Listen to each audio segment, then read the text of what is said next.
પશ્ચિમ કચ્છમાં સસ્તું સોનું અને 1,05,00,000 કરી આપવાની લોભામણીથી લોકોને ઠગવાનો પ્રયાસ કરનારા બે ઠગોને પોલીસે ઝડપી લીધા છે. આરોપીઓએ ફેસબુક પર ખોટી આઈડી બનાવીને લોકોને લલચાવવાની કોશિશ કરી હતી. બંને 1,05,00,000 અને સસ્તું સોનું આપવાનો આકર્ષક પોસ્ટ અપલોડ કરી હતી. ઇમરાન ઉર્ફે નિલભા કાસમ સુમરા અને મોસીમ કરીમ સુમરા. ઇમરાને વિજય પટેલ નામની ખોટી ફેસબુક આઈડી બનાવી હતી, જ્યારે મોસીમે હાર્દિક પટેલ નામની ખોટી આઈડી બનાવી હતી. બંને આ ખોટી આઈડીથી લોકોને લોભામણી પોસ્ટ મૂકીને છેતરપિંડી કરવાનો પ્રયાસ કર્યો હતો. પશ્ચિમ કચ્છ લોકલ ક્રાઇમ બ્રાન્ચની ટીમે છેલ્લા 6 મહિનામાં આવા પ્રકારના 21 કેસ નોંધ્યા છે અને સતત તપાસ હાથ ધરી છે. પોલીસના ઝડપી અને સક્રિય પગલાંને કારણે અનેક લોકોને સંભવિત ઠગાઈથી બચાવી શકાયા છે. પોલીસે લોકોને અપીલ કરી છે કે સસ્તું સોનું, ડબલ પૈસા અથવા અત્યંત આકર્ષક ઓફર જેવી પોસ્ટ જોવા મળે છે તો તરત જ તેની તપાસ કર્યા વગર વિશ્વાસ ન કરવો અને તેની જાણ પોલીસને કરવી. આવી છેતરપિંડીઓથી બચવા માટે સાવચેતી જ શ્રેષ્ઠ ઉપાય છે.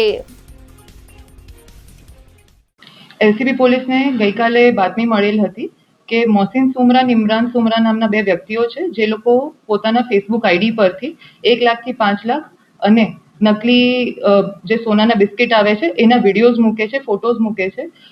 કોઈ પણ વ્યક્તિ હોય એને છેતરપિંડીની ફિરાકમાં હોય છે.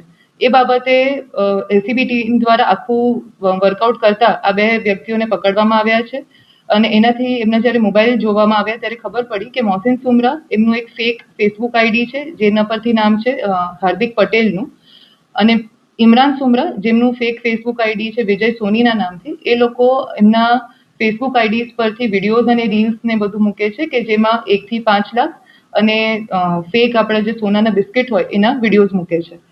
આનો ઈરાદો ખાલી ને ખાલી છેતરપિંડી કરવાનો હોય છે.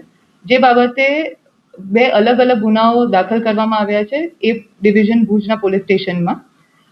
છેલ્લા 6 માસથી એલસીબી પોલીસ પ્રોએક્ટિવલી એવા કેસીસ રજીસ્ટર કરે છે, જેની સંખ્યા છે 21, જેમાંથી ધ્યાન આપવા જેવી વસ્તુ એ હતી કે 16 એવા ગુના છે જે એલસીબીએ પ્રોએક્ટિવલી કર્યા છે અને જેમાં ફરિયાદ સરકાર તરફથી કરી છે. આ ઉપરાંતમાં બીજા 5 ભોગ બનનાર પણ હતા, જે લોકોની ફરિયાદ લઈને આના માટે એક્ટિવિટી કરવામાં આવી. આ બધા જ્યારે ભોગ બનનારને આપણે એક્ટિવિટી કરી એમાં જે મુદ્દામાલની રિકવરી થઈ છે એ છે 56,30,000 રૂપીઝની.